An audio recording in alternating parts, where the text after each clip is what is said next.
नमस्कार सभी दर्शकों का स्वागत है आज के इस लाइव में। मेरा नाम है पूर्णिमा शर्मा और जैसा कि हमने आपसे वादा किया था एक नए कार्यक्रम के साथ, आज हम आपके साथ लाइव जुड़े हैं। हमारा ये कार्यक्रम यूट्यूब और फेसबुक के हमारे 2 प्लेटफ़ॉर्म्स पर लाइव जा रहा है। जो भी दर्शक अगर कोई सवाल पूछना चाहते हैं और अगर उनके मन में कोई ऐसी बात है जिसे वे इस प्लेटफ़ॉर्म के ज़रिए रखना चाहते हैं, तो कमेंट बॉक्स में लिखकर आप अपनी राय बता सकते हैं और आप अपने सवाल पूछ सकते हैं। हम इंडियन इंस्टीट्यूट ऑफ मैनेजमेंट, देश के प्रतिष्ठित मैनेजमेंट संस्थान, तो इन संस्थान में इंडियन इंस्टीट्यूट ऑफ मैनेजमेंट की बात करें, देश भर में कई हैं। इनमें से एक है आईआईएम इंदौर। तो क्यों अब वहाँ के डायरेक्टर ऐसा सोच रहे हैं कि वहाँ हिंदी में मैनेजमेंट, लीडरशिप पढ़ाई जाए? और मैनेजमेंट क्यों पढ़ाने की ज़रूरत होती है? आईआईएम क्या पढ़ाते हैं? वहाँ पर एडमिशन कैसे होता है? और साथ ही बुनकरों की ज़िंदगी में भी क्या बदलाव लाया जा सकता है मैनेजमेंट के ज़रिए? और कई बातों का उनसे ज़िक्र करेंगे। तो हमारे साथ सीधे इंदौर से जुड़ रहे हैं Indian institute of management Indore के डायरेक्टर प्रोफेसर हिमांशु राय हमारे साथ मौजूद हैं। स्वागत है प्रोफेसर हिमांशु राय आपका इस चर्चा में। बहुत-बहुत धन्यवाद पूर्णिमा। तो सबसे पहले हमारे जो हिंदी भाषी इलाके हैं, उनके लिए मैं आपसे सवाल पूछना चाहूँगी। बहुत ही अलग तरीके की शुरुआत आईआईएम इंदौर करने जा रहा है, हिंदी में मैनेजमेंट पढ़ाने जा रहा है। ऐसा निर्णय आपने क्यों लिया और कैसे इसमें एडमिशन मिलेगा? और कौन इसमें पढ़ाई कर सकते हैं? पूर्णिमा इसका निर्णय इसलिए लिया क्योंकि यहाँ पे मध्य प्रदेश में हम स्थित हैं। तो बहुत जी। बार जब भी हमारे पास पार्टिसिपेंट्स आते थे, चाहे वो सरकारी कंपनीज़ के पार्टिसिपेंट्स थे या गवर्नमेंट के पार्टिसिपेंट्स थे और कभी-कभी जैसे शिक्षा से भी जुड़े हुए हम लोग एक बहुत बृहद कार्यक्रम कर रहे हैं, जो भी बेसिक स्कूल के शिक्षक हैं मध्य प्रदेश के उनसे। तो उनका एक हमेशा ये सजेशन रहता था और उनका हमेशा एक रिक्वेस्ट रहता था कि हम कुछ चीज़ें उनको हिंदी में समझा दें बिकॉज़ इंग्लिश में उनको कभी-कभी समझने में तकलीफ होती थी। एंड देयरफॉर जब हम देखते हैं कि ये जो रीजन है, जहाँ पे हिंदी भाषी लोग बाहुल्य में हैं, तो वहाँ पे हमें लगा कि यदि हम हिंदी में कुछ मैनेजमेंट की चीज़ें पढ़ाएँगे, तो जी, संभवतः मध्य प्रदेश खासकर जो कि एमएसएमई के लिए जाना जाता है, तो जी। माइक्रो, स्मॉल और मीडियम एंटरप्राइज़ के, तो उनके लोग भी इससे लाभान्वित हो सकेंगे। और हिंदी से हमने आरंभ इसीलिए किया क्योंकि हम एक हिंदी भाषी क्षेत्र में हैं, लेकिन इसके जी। बाद आईआईएम इंदौर अन्य भारतीय भाषाओं में भी लीडरशिप और मैनेजमेंट की ट्रेनिंग देने की सोच रहा है। तो हम देख रहे हैं कि हमारे पास कौन-सी फैकल्टी हैं, जो कि अन्य भाषाओं में भी सिखा सकती हैं। तो ये हिंदी मात्र एक आरंभ है और इसके बाद हम अन्य भारतीय भाषाओं पे भी जाने का प्रयास करेंगे। और दूसरा एक जो महत्वपूर्ण कारण ये है कि हम एक हिंदी पखवाड़े की बात करते हैं, आखिर हिंदी अंग्रेजी के साथ-साथ हमारी एक राजभाषा है, पर अंग्रेजी में ही अधिकतर हमारे कार्यक्रम रहे हैं। और अभी हमने ये भी देखा है कि जो न्यू एजुकेशन पॉलिसी है, उसमें लिखा है कि हम अगर यदि मातृभाषा में पढ़ाने का प्रयास करें, तो उससे संभवतः शुरू से ही काफ़ी इनोवेटिव आइडियाज़ आ सकते हैं और समझने में भी आसानी हो सकती है। और इसलिए हमने कहा कि इसकी कहीं तो शुरुआत होनी चाहिए। तो इसी सिलसिले में कि हम लोग कम से कम एक सर्टिफ़िकेट प्रोग्राम करके देखें, तो हम लोग ये 10 दिन का एक सर्टिफ़िकेट प्रोग्राम कर रहे हैं, जो कि 15 जनवरी को आरंभ होगा और 26 जनवरी तक चलेगा। और उसके बाद जो हमें फीडबैक मिलेगा, जो हमें खुद को लेसन्स कुछ मिलेंगे कि हमें कहाँ पे और क्या करना चाहिए, वो काम हम शुरू कर देंगे। और तीसरा एक पूर्णिमा ये भी होता है कि एक बार यदि हम कुछ करने लगते हैं, तो फिर उसी हिसाब से मटीरियल भी तैयार हो जाता है। मुझे याद है मैंने एक बार जो उत्तर प्रदेश का गवर्नर हाउस था, जो राज्यपाल हाउस था, उनके कर्मचारियों के लिए एक बार मैंने एक ट्रेनिंग मॉड्यूल बनाया था। तो चूँकि मेरे को उनको 2 दिन की ट्रेनिंग देनी थी, उसके लिए मैंने अपने सारे मटीरियल को हिंदी में कन्वर्ट किया। उसको हिंदी में ट्रांसलेट किया, परिभाषित किया। तो यदि हम कोई चीज़ आरंभ करते हैं, तो उसकी वजह से अन्य भी चीज़ें होने लगती हैं और वो कि हमारे पास मटीरियल भी अन्य भाषाओं में बनना तैयार हो जाएगा। तो ये 3 प्रमुख कारण थे एंड मेरी ये ऐसे मुझे ऐसी आशा है कि आगे जाकर के आईआईएम इंदौर अन्य भारतीय भाषाओं में भी इसको कर पाएगा। यहाँ मैं आपसे एक सवाल पूछना चाहूँगी महिलाओं से जुड़ा हुआ भी। हम महिला उद्यमियों की बात करते हैं, वुमेन एंटरप्रेन्योर्स की बात करते हैं, तो किस तरह से जो मैनेजमेंट है उसको और इंक्लूसिव और रिप्रेजेंटेटिव बनाया जा सकता है? कैसे महिला जो वुमेन एंटरप्रेन्योर्स हैं, उनकी संख्या को बढ़ाया जा सकता है? आई एम इंदौर इसमें क्या भूमिका निभा सकता है और आपके अभी तक इस एस्पेक्ट में जो ये सेक्टर है इसमें क्या अचीवमेंट्स रहे? तो इसमें हम लोगों ने पहले से भी काफ़ी काम किया है। इसको मैं 2 जी, भागों में बाँटना चाहूँगा। पहला जो हम महिला उद्यमियों की बात कर रहे हैं, जो वुमेन एंटरप्रेन्योर्स हैं। सो जी, वुमेन एंटरप्रेन्योर्स को हम लोग हर साल लगभग 15 से लेकर के 20 वुमेन एंटरप्रेन्योर्स हमारे यहाँ आती हैं और जी, ये कार्यक्रम चलता है आईआईएम बैंगलोर के तत्वाधान में और उसी के साथ हम भी जुड़े हुए हैं, आईआईएम इंदौर भी जुड़ा हुआ है। तो 15-20 जो महिलाएँ मध्य प्रदेश की महिला उद्यमियाँ हैं, वो हमारे साथ आती है और हमारे फैकल्टी उनकी हैंड होल्डिंग करते हैं और उनको गाइडेंस और मेंटोरशिप देते हैं। ये तो है पहला। दूसरा अभी क्योंकि मैं national commission for women NCW के एडवाइजरी बॉडी में हूँ, तो national commission of women, EDII Gandhinagar और हम, आईआईएम इंदौर, हम तीनों मिलकर के भी 100 महिला उद्यमियों का चयन करने जा रहे हैं, जो कि सेमी अर्बन या रूरल एरियाज़ में अपना उद्योग लगा रही हैं, फिर उनको हम लोग हैंड होल्ड करेंगे। तो ये तो एक दूसरा इनिशिएटिव है जो हम लोग ले रहे हैं, तो ये हो गया महिला उद्यमियों के लिए। साथ ही बिकॉज़ पूर्णिमा आपने इंक्लूसिविटी की बात की, एक चीज़ जो आईआईएम इंदौर पिछले लगभग 4 साल से कर रहा है, वो है कि हम एक फाइनेंशियल लिटरेसी पे प्रोग्राम करते हैं और ऐसी महिलाओं के लिए जो कि economically weaker sections of the society से आती हैं। और उसमें भी एक उद्यमशीलता का एक थोड़ा-सा है। तो जैसे उदाहरण के तौर पे हम उनको 4 मुख्य चीज़ें सिखाते हैं। पहला हम सिखाते हैं कि एक घर का बजट कैसे बनाया जाए। दूसरा हम ये सिखाते हैं कि आय और व्यय, इनके बीच में जो अंतर है क्योंकि उनके व्यय अधिक होते हैं आय से, इसको कैसे कम किया जाए। तीसरा चीज़ हम उनको ये सिखाते हैं कि अगर उन्होंने लोन लिए हुए हैं किसी जी, साहूकारों से इत्यादि से, तो उन सब लोन्स को कोलेट करा के, मिला-जुला करके उसको कैसे एक बैंक लोन में कन्वर्ट किया जाए, ताकि कोई मान लीजिए ग्रामीण बैंक है, उस लोन में उसको हम कन्वर्ट कर सकें।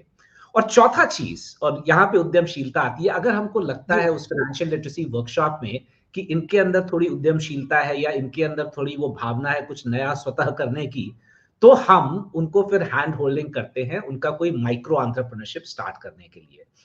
और ये चीज़ आईआईएम इंदौर पिछले 3-4 साल से लगातार कर रहा है, कुछ-कुछ स्पेसिफिक ग्रुप्स के लिए हमने किया। जैसे आईआईएम इंदौर में ही जितने भी हाउसकीपिंग की महिलाएँ आती हैं, उन सब जी, के लिए हम लोग ने किया।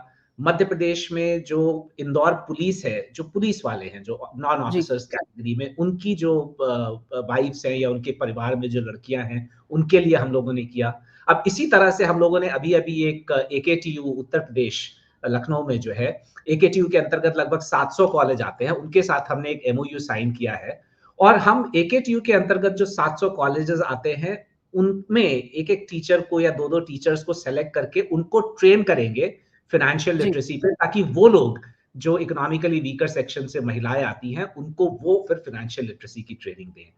तो इसमें आईआईएम इंदौर ने बहुत काम किया है, लेकिन बहुत काम अभी बाकी भी है। जी।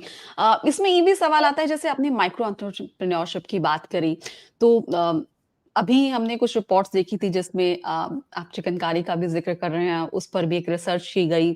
तो क्या जो बुनकर हैं, उनकी ज़िंदगी में बदलाव लाने में भी जो हमारे मैनेजमेंट संस्थान हैं, जो हमारे आईआईएम्स हैं या आईआईएम इंदौर है, वो भी क्या एक रोल प्ले कर सकता है? पूर्णिमा परसों ही वो प्रोजेक्ट जी, रिपोर्ट मैंने सबमिट की है लखनऊ एडमिनिस्ट्रेशन को और हमारी टीम ने बहुत ही अच्छा काम किया है। और मैं पहले उस प्रोजेक्ट के बारे में बता देता हूँ, तो लखनऊ की जी। जो चिकनकारी है, उत्तर प्रदेश में हुँ, एक कार्यक्रम है ओडीओपी। ये जी, भारतवर्ष में है, उत्तर प्रदेश में इस पे तेज़ी से काम हुआ है, मध्य प्रदेश में इस पे तेज़ी से काम हुआ है। ओडीओपी का है वन डिस्ट्रिक्ट वन प्रोडक्ट, तो उत्तर प्रदेश के जो 75 डिस्ट्रिक्ट्स हैं, हर डिस्ट्रिक्ट ने अपना एक प्रोडक्ट चूज़ किया है, फिर ये बोला है कि इस प्रोडक्ट को हम बढ़ाएँगे, कि इसको हम कैसे और ज़्यादा इसका विक्रय कर सकें, इस प्रोडक्ट से जो जुड़े हुए आर्टिसंस हैं या जुड़े हुए जो कर्मचारी हैं, उनके लिए हम क्या कर सकते हैं। तो हमने मध्य प्रदेश में सबसे पहले एक पायलट प्रोजेक्ट किया था हारदा डिस्ट्रिक्ट में, जहाँ पे बम्बू पे काम होता है, बाँस का काम होता है। और उनके साथ हमने एक प्रोजेक्ट रिपोर्ट दे करके और फिर बोला कि इस पे अब आगे हम लोग इसके इम्प्लीमेंटेशन में सहायता करेंगे। तो उसी तरह के उसी श्रृंखला में परसों लखनऊ में 4 महीने के अंदर हम लोगों ने काम करके लगभग 280 जो चिकनकारी का जो काम करते हैं लोग, उसमें अधिकतर महिलाएँ हैं जो चिकनकारी का काम करते हैं लखनऊ में, उस प्रोडक्ट को लेकर के हमने एक रिपोर्ट दी है कि कैसे चिकनकारी को और बढ़ावा दिया जा सकता है, क्योंकि उसमें कई बड़ी इंटरेस्टिंग चीजें पता चली। वो जो इनसाइट्स मिलती हैं, उससे पूरे उद्योग को तो लाभ होता ही होता है, उसके बाद आर्टिसंस को भी बहुत ज्यादा लाभ होता है। एक उदाहरण मैं देना चाहूंगा, जैसे अभी जो चिकनकारी का काम लखनऊ में हो रहा है, उसमें मात्र 4 या 5 महीने का काम इन बुनकरों को मिलता है। बाकी जी, समय उनका खाली जाता है, तो वो कुछ ही और चीज में लग जाते हैं। और क्योंकि किसी और चीज में फिर लगते हैं, तो जो इसमें एक कौशलता आ सकती है चिकनकारी के काम में, वो नहीं आ पाती। दूसरा, कई-कई जगह चिकनकारी के प्रोडक्ट्स जब निर्यात होते हैं, तो बहुत अधिक दाम पे बिकते हैं, लेकिन उसका जो जी, अंश इन तक भी आना चाहिए, वो नहीं आता है। तो इसको लेकर के हमने कुछ-कुछ सुझाव दिए हैं, और सबसे प्रसन्नता की बात ये है कि डिस्ट्रिक्ट एडमिनिस्ट्रेशन ने हमें ये बोला है कि हम इस पूरी जो भी हमने रिसर्च किया, हम इसको डेमोक्रेटाइज़ कर दें। मतलब जो भी चिकनकारी से रिलेटेड जितने प्रोसेस हैं, हम हर प्रोसेस पे अब नेक्स्ट स्टेप में हैंडबुक बनाएँगे और वो सबको उपलब्ध करा देंगे, जो भी चिकनकारी से जुड़ा हुआ है।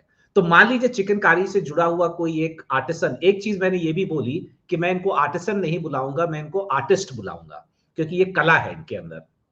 तो जो भी, मान लीजिए कोई आर्टिस्ट जो चिकनकारी का है, वो खुद का ही उद्योग शुरू करना चाहता है या करना चाहती है, तो ये हैंडबुक उसको सब बता देगी कि मान लीजिए हम डिज़ाइन की बात करते हैं, तो कितने तरह के डिज़ाइन अवेलेबल हैं, वो डिज़ाइन करने के लिए मशीनें कौन-सी होती हैं, वो मशीनें कहाँ से आती हैं, वो मशीनों का दाम कितना होता है, वो मशीनें कौन बेचता है। और दूसरा चीज़ कि हम उनको एक फेडरेशन में लाना चाहते हैं, जो कि डिस्ट्रिक्ट वाइड एक फेडरेशन हो। अभी सब छोटे-छोटे अपने समूहों में जुड़े हुए हैं, लेकिन सारे समूहों को एक कोऑपरेटिव मॉडल के तहत हम साथ में ला करके, ताकि उनकी बार्गेनिंग पावर भी बढ़े और ताकि एक स्टैंडर्डाइजेशन भी हो जाए।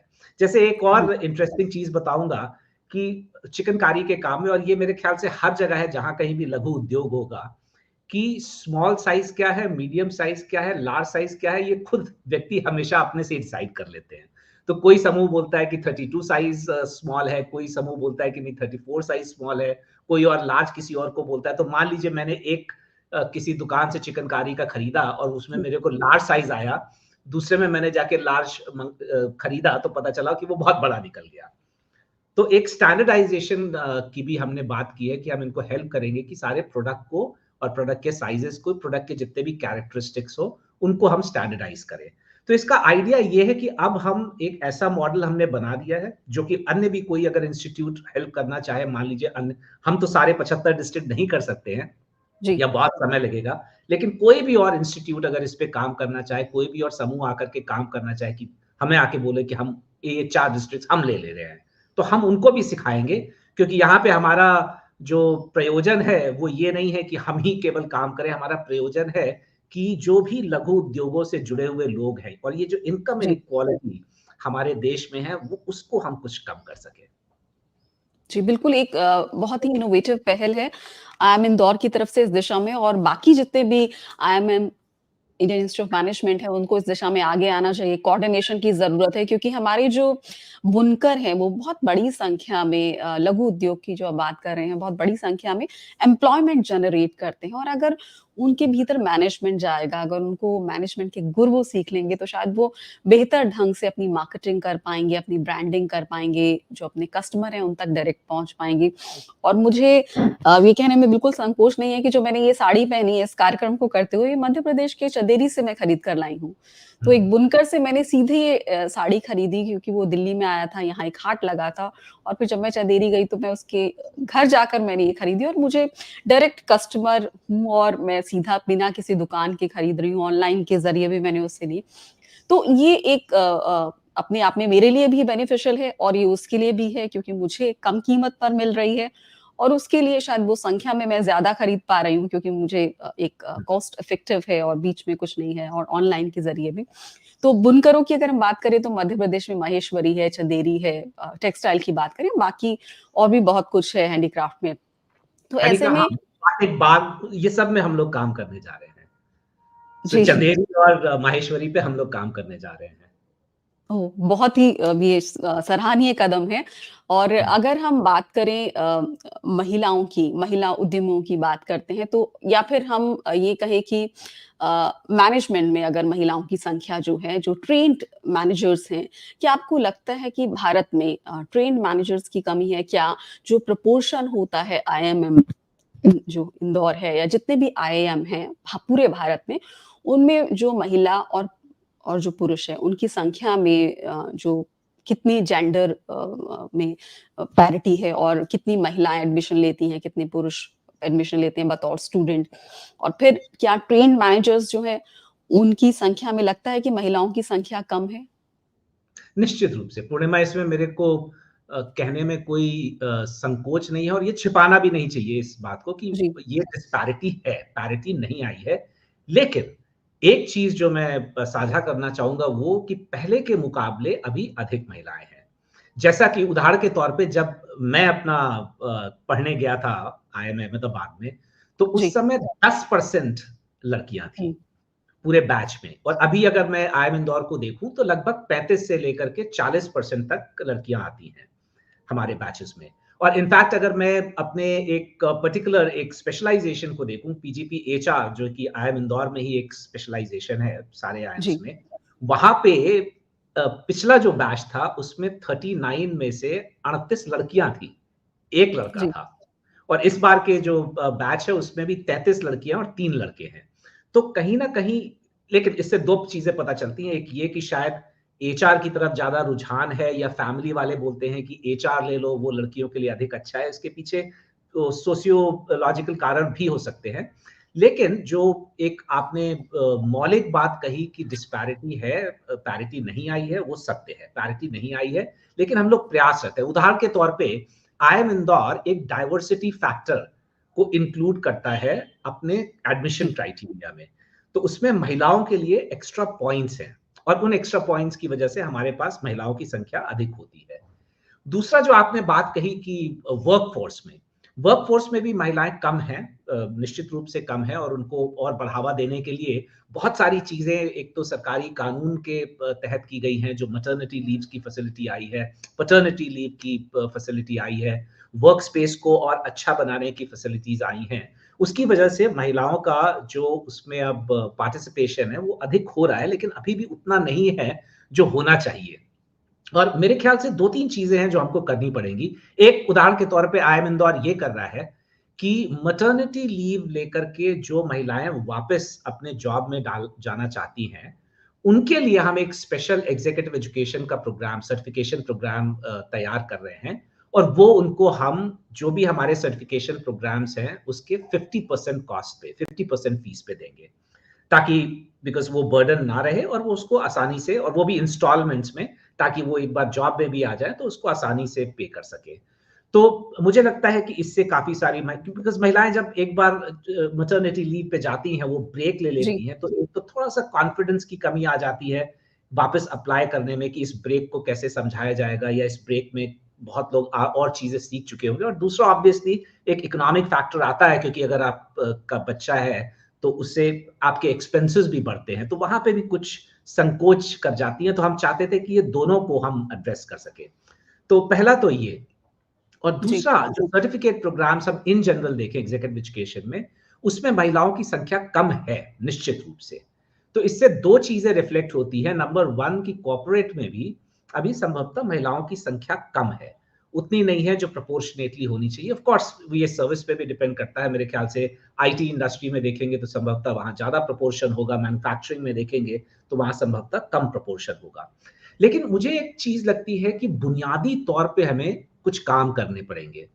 एक तो माइंडसेट की ही बात है, कि एक माइंडसेट ऐसा होता है कि लड़कियों के लिए सोचा जाता है कि वो ऐसे-ऐसे अपना जीवन के उनके ये पड़ाव होंगे। ये नहीं सोचा जाता कि वो खुद क्या चाहती हैं। तो उस जी, माइंडसेट पे भी हमको काम करना पड़ेगा, परिवार वालों को भी एजुकेट करना पड़ेगा, सोसाइटी को भी एजुकेट करना पड़ेगा।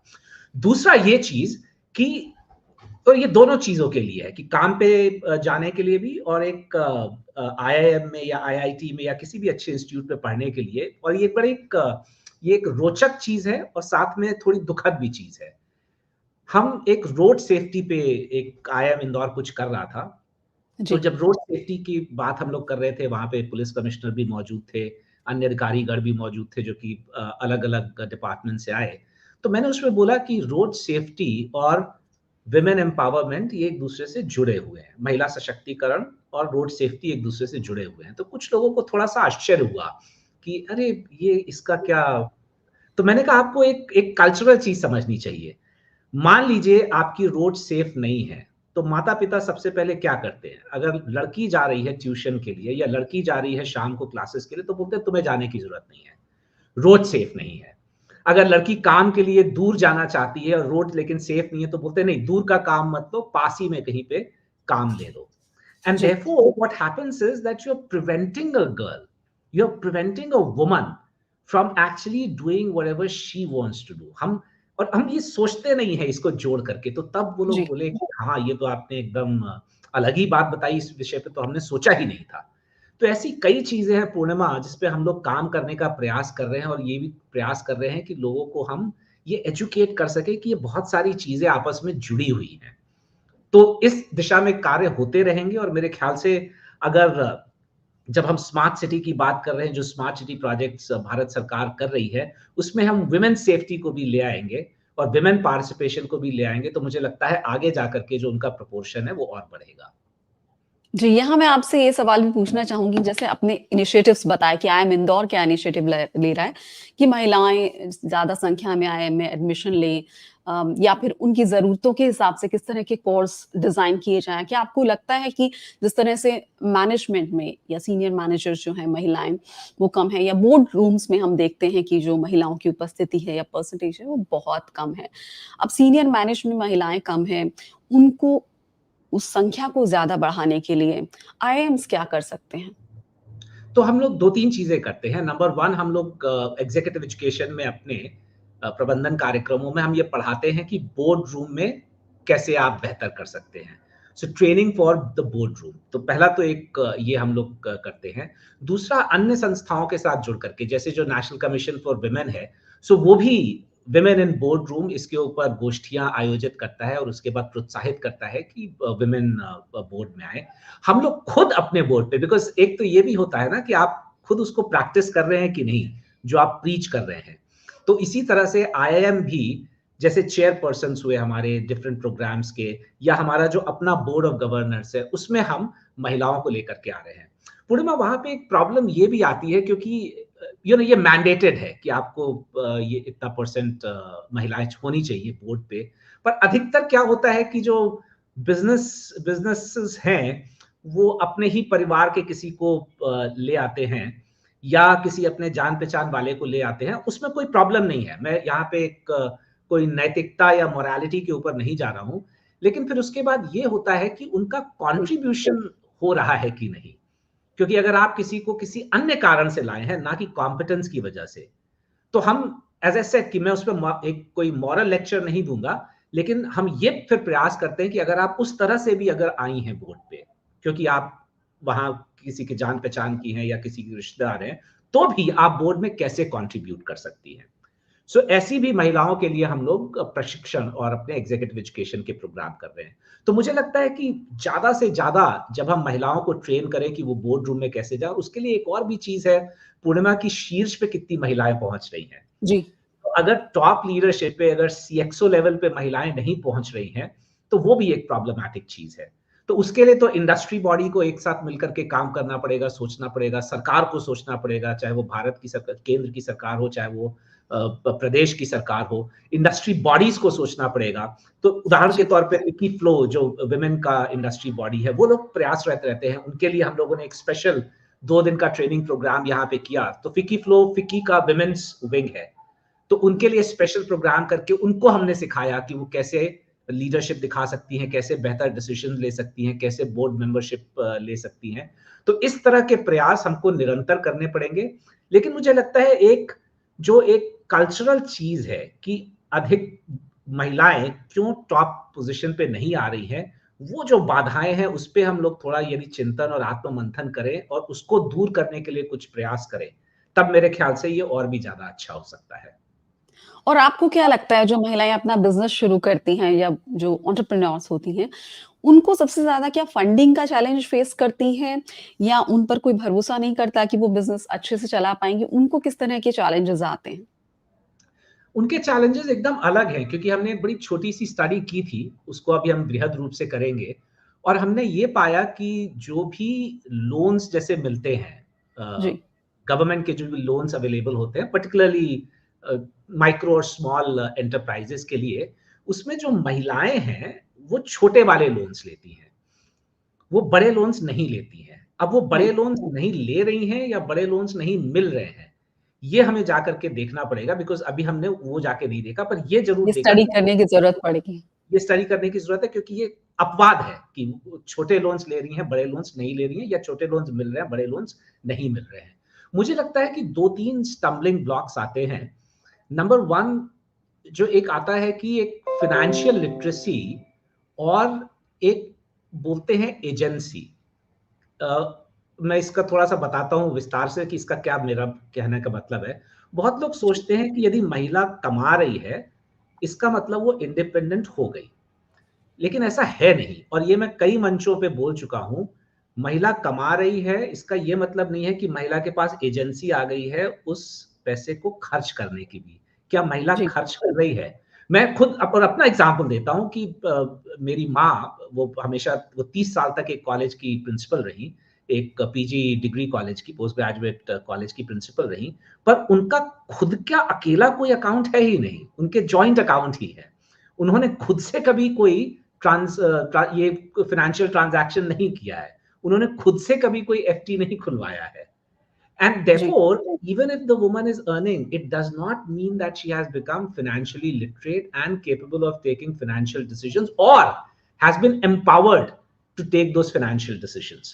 तो मुझे लगता है कि यहाँ पे एक जो थोड़ी-सी कमी है, हमको उसको एड्रेस करना पड़ेगा। तो इसलिए जब महिला अपना उद्यम खोलती है और जब वो फंडिंग के लिए जाती है, तो सबसे पहला प्रॉब्लम यही आता है कि कई बार ये चैलेंजेस आते हैं कि उनको पता नहीं होता है कि किस तरह जी, से फंडिंग ली जाए, और फिर एक वो विशियस साइकिल टाइप का बन जाता है। अगर आपने पहले कभी एक्सपीरियंस ही नहीं किया है, तो जो वीसीज हैं, वो लोग वेंचर कैपिटलिस्ट है, वो बोलते हैं अच्छा आपने तो पहले किया ही नहीं है, तो अभी हो पाएगा कि नहीं। तो पहला चैलेंज तो ये आता है। जी, दूसरा चैलेंज मेरे ख्याल से ये आता है कि ये तो एक साइकोलॉजिकली पाया गया है कि महिलाएं कम अग्रेसिव होती हैं हुँ, एज कंपेयर टू मेन, और उसके पीछे अगेन सोशियो कल्चरल कारण है, क्योंकि अगर महिलाएं अग्रेसिव होती हैं तो उनको बॉसी बुलाया जाने लगता है, लेकिन अगर पुरुष अग्रेसिव होता है तो बोलते हैं हाँ बहुत बढ़िया व्यक्ति है, ये मतलब हुँ, स्मार्ट है। तो ये तो एक कल्चरल इशू है, और इसका तो हमें कोई एक सामाजिक हल ढूंढना पड़ेगा। लेकिन ये एक चैलेंज आ जाता है कि वो अग्रेसिवली अपनी बात को संभवतः नहीं रख पाती हैं, जो फंडिंग एजेंसीज हैं या जो वीसीज हैं उनके सामने। जी, ये मुझे लगता है 2 कारण हैं, और जो तीसरा आप बोल रही हैं कि क्या फंडिंग एजेंसीज भी उनको अलग भाव से देखती हैं, हो सकता है। ये भी हो सकता है कि उनको अगर ये लगता हो कि अच्छा ये थोड़े टाइम के बाद हो सकता है कहीं और चली जाएँ, या बिज़नेस की बजाय मान लीजिए मैटरनिटी में चली जाएँ। तो ये तो एक हमारे दिमाग के अंदर है। पुरुष प्रधान मुझे लगता है पूरे समाज में ये एक हमेशा रहता है, तो इसके लिए तो हमें सामाजिक परिवर्तन की आवश्यकता है।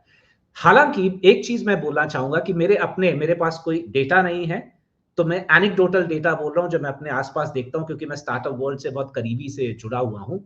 महिलाओं की संख्या बढ़ रही है। जी। जब मैं देख रहा हूँ कि कितने स्टार्टअप्स में भी महिलाएँ हैं, तो पिछले 10 साल के अगर मैं देखूँ कि 10 साल पहले जो सीन था और आज जो सीन है, उसमें बहुत भिन्नता है, और महिलाओं की संख्या निरंतर बढ़ रही है। अब मैं क्योंकि जर्नलिज़्म से हूँ, मीडिया से हूँ, तो मैं आपसे ये सवाल करना चाहूँगी कि ज इंटरनेशनली तो ये टर्म है एंटरप्रेन्योरियल जर्नलिज़्म, लेकिन भारत के लिए अभी नया है। और महिलाएँ अगर जो जर्नलिस्ट हैं उनको या जो रिपोर्टर हैं उनको शायद लगता है कि नहीं, जो बिज़नेस मार्केटिंग है वो अलग है और जो एडिटोरियल है वो बिल्कुल अलग है। अब अगर एंटरप्रेन्योरियल जर्नलिज़्म में महिलाओं को ज़्यादा लाना है पत्रकारिता में कि उनका अपना खुद का सेटअप हो, उनका खुद का बिज़नेस हो जैसे या मीडिया हाउस हो, तो उनको आप क्या एडवाइस देना चाहेंगे? मैं एक सबसे पहली एडवाइस तो ये देना चाहूँगा, जो मैंने अभी भी जो लखनऊ में चिकनकारी वाला प्रोजेक्ट हुँ, में जो मेरे को पता चला, वो ये होता है कि हम सोचते हैं कि हम जिसमें अच्छे हैं, हमको सिर्फ़ उसी पे फ़ोकस करना चाहिए। तो जी, उदाहरण के तौर पे यदि मैं बोलने में अच्छी हूँ, तो मैं सिर्फ़ अपने बोलने पे फ़ोकस करूँ। पर जब आप एक एंटरप्राइज़ की बात करते हैं, तो आपको एक बर्ड्स आई व्यू, एक वो होना चाहिए हुँ, कि आप सिंहावलोकन करके बाकी एस्पेक्ट्स को भी समझें। तो उन महिलाओं को सबसे पहला तो मेरा सजेशन ये है कि बिज़नेस से रिलेटेड जितने भी एस्पेक्ट्स हैं, चाहे वो प्रोडक्ट हो, चाहे वो फाइनेंस हो, चाहे वो ऑपरेशंस हो, चाहे वो सप्लाई चेन हो ऑपरेशंस के अंतर्गत, चाहे वो ह्यूमन पर्सनेल को मैनेज करना हो, चाहे वो मार्केटिंग हो, चाहे वो सेल्स हो, उनको सब चीज़ों के विषय में थोड़ा-थोड़ा ज्ञान अर्जन हमेशा कर लेना चाहिए। दूसरा चीज़ जो एक मैंने देखा है कि जो फाइनेंशियल रिक्वायरमेंट्स हैं, जो मैंडेटरी और रेगुलेटरी रिक्वायरमेंट्स हैं, वो कभी-कभी पता नहीं होती। तो वो जानना बहुत आवश्यक है, किसी भी महिला उद्यमी को इसमें जाने से पहले। और जो तीसरा चीज़ है, वो ये कि और ये चीज़ मैं हमेशा बोलता हूँ कि शुरू में हमेशा थोड़ी बहुत असफलता मिलेगी, विघ्न आएँगे और उसी समय बहुत सारे लोग छोड़ देते हैं उस जर्नी को या फिर थोड़ा निराशावाद में चले जाते हैं और फिर जी। थोड़ा-सा उनका हौसला कम हो जाता है। तो शुरू में आप कुछ भी करें, अगर मैं पहली क्लास ले रहा था, तो मेरे को डर लग रहा था, मेरे को विचित्र लग रहा था। धीरे-धीरे ही वो कॉन्फिडेंस आता है। तो इसलिए जो महिलाएँ इसमें जा रही हैं, हो सकता है शुरू में उनको कुछ चीज़ें ना समझ में आए, हो सकता है कि शुरू में कुछ व्यवधान आए, पर शुरू में जो व्यवधान आते हैं, उनको यही मान के चलना चाहिए कि ये टीथिंग प्रॉब्लम्स हर चीज़ में आएँगी। वो एक घर के अंदर भी रहने में आएँगी, तो उसको पार कर लें एक बार, तो फिर उनका हौसला अपने आप बढ़ जाएगा। तो मेरे ख्याल से ये 3 चीज़ें, ये 3 सुझाव मैं देना चाहूँगा। जी और अ, संक्षिप्त में आपसे पूछना चाहूँगी कि जिस तरह से आईएम होते हैं, उनका इंडस्ट्री से भी इंटरेक्शन रहता है, तो इंडस्ट्री और एकेडेमिया मिलकर किस तरह से एक सॉल्यूशन निकालें कि महिला की ज़रूरतों के हिसाब से एक कॉस्ट डिज़ाइन हो और उन लोगों के लिए या महिलाओं के लिए जो जॉब के बाद एंटरप्रेन्योरशिप में आना चाहती हैं, उनके लिए किस तरह के कोर्स डिज़ाइन होने चाहिए या हैं इस तरह के? नहीं, ऑलरेडी हैं कोर्सेज़, सो हुँ, एंटरप्रेन्योरशिप पे कोर्सेज़ हैं। लेकिन एक जो आपने बात की कि इंडस्ट्री और एकेडेमिया एक साथ कैसे आए? कभी-कभी और ये चीज़ मैंने बोली थी जब कोविड के समय में वर्क फ्रॉम होम एकदम कॉमन हो गया था, तो एकेडेमिया का अधिकतर कयाद ये रहता था पहले कि हम इंडस्ट्री की रिक्वायरमेंट्स को पूरी करें। तो एक उदाहरण देना चाहता हूँ, तो जब वर्क फ्रॉम होम आया था, तो 1-2 कंपनीज़ ने बोला work from home for life हम कर देंगे। हुँ, एंड इमीडिएटली जो मैनेजमेंट स्कूल्स थे, बिज़नेस स्कूल्स थे, वो इस दिशा में सोचने लग गए कि अच्छा अब work from home for life करना है, तो उसके लिए हमें क्या-क्या पढ़ाना पड़ेगा। और मुझे याद है हम लोग एक डीन्स की कॉन्फ्रेंस में थे, 300 डीन्स लगभग हम लोग ऑनलाइन जुड़े हुए थे वो कोविड टाइम में। मैंने जी, कहा hang on, management business schools का कार्य मात्र इंडस्ट्री की आवश्यकताओं को पूर्ण करना नहीं है, बल्कि कभी-कभी इंडस्ट्री को भी एजुकेट करना है। सबसे पहले हमें इस विषय पर थोड़ा-सा चिंतन करना चाहिए कि work from home for life ये ठीक भी है कि नहीं? क्योंकि यहाँ पे हम ये बोल रहे हैं कि वर्क की और घर की बाउंड्रीज़ को हम टोटली खत्म कर दे रहे हैं। वो ऑलरेडी ब्लर्ड हो चुकी थी कोविड टाइम में, हम बोल रहे हैं टोटली खत्म। घर वो जगह है जहाँ व्यक्ति होम वो जगह है जहाँ व्यक्ति सब काम खत्म करके जाता है शांति पाने के लिए। और अगर आप ये बोल रहे हैं कि work from home for life, हो सकता है कि ये कुछ लोगों के लिए अच्छा हो, कुछ लोगों को फ्लेक्सिबिलिटी मिलती हो, पर इसके जो दुष्परिणाम हैं वो भी उस समय सामने आए थे। घर में प्रॉब्लम्स ज़्यादा हो गई थी लोगों के बीच में प्रॉब्लम्स ज़्यादा हो गई थी। उस समय वर्ल्ड वाइड डिवोर्स रेट्स बहुत ज़्यादा बढ़ गए थे। और ये सब जो सोशियोलॉजिकल प्रॉब्लम्स है, इसको हमने उस समय नहीं सोचा था।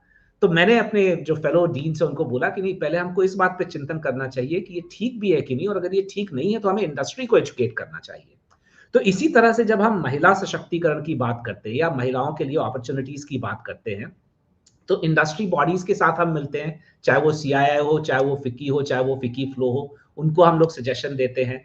आईआईएम इंदौर में हम लोग ये करते हैं कि हर एरिया, सो हमारे यहाँ जैसे 9 एरियाज़ हैं, marketing, finance, organisational behaviour, HR, humanities and social science, ऐसे करके 9 एरियाज़ हैं। हर एरिया में एक बोर्ड ऑफ स्टडीज़ है और हर बोर्ड ऑफ स्टडीज़ में हम एक इंडस्ट्री वाले को भी बिठाते हैं, ताकि वो हमें बता सके कि इंडस्ट्री में क्या चल रहा है और साथ ही हम उनको बता सके कि क्या जी। किया जा सकता है। तो दूसरा चीज़ तो हम लोग ऐसे करते हैं। फिर हमारा जो बोर्ड ऑफ गवर्नर्स है, उसमें भी इंडस्ट्री के लोग रहते हैं। उसके अलावा एक इंडस्ट्री इंटरफेस ऑफिस है, जो इंडस्ट्री से बात करता रहता है। और साथ ही हम इंडस्ट्री को ये भी कभी-कभी सहायता करते हैं कि वो अपने सीएसआर के थ्रू, जो कॉर्पोरेट सोशल रिस्पॉन्सिबिलिटी है, उसके थ्रू महिलाओं के लिए क्या कर सकते हैं। आवश्यकता ये है पूर्णिमा कि हम लोग सेंसिटिव हों। ये हो सकता है कि हम हर चीज़ का हमारे पास सॉल्यूशन ना हो, लेकिन यदि हम जी, सिर्फ सेंसिटिव हो जाएँ और वो कन्वर्सेशंस जो हम कहने में झिझकते थे, वो कन्वर्सेशंस ओपनली होनी चाहिए। तो मुझे इतना गर्व हुआ जब मेरे स्टूडेंट्स ने एक कैंपेन चलाया कोविड टाइम में, और वो कैंपेन जी, था लेट्स टॉक पीरियड्स।